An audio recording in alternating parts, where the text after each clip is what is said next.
Assalomu alaykum guruhdoshlar, hamkasblar.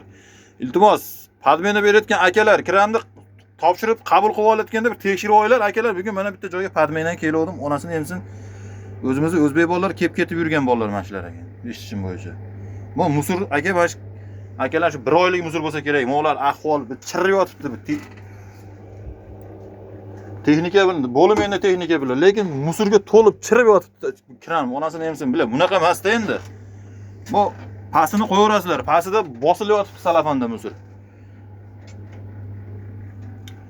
Bu darajada emas-da, mana maykalarni ilib, mana qilib shu o'zimizga o'zbek bolalar minib tushib oladi. Eshitishim bo'yicha. Bu ahvolni qaranglar. Kim kelgan bo'lsa ham akalar qayga borsalar, yana ish berayotgan akalar tekshirtirib oylar kiraninglarni. Hozir buni tozalash uchun bir 2 soat vaqtim ketyapti. Boshlayapman, 7:30 da boshladim. Onasini ham haligacha bir epaqaga keltirolganim yo'q.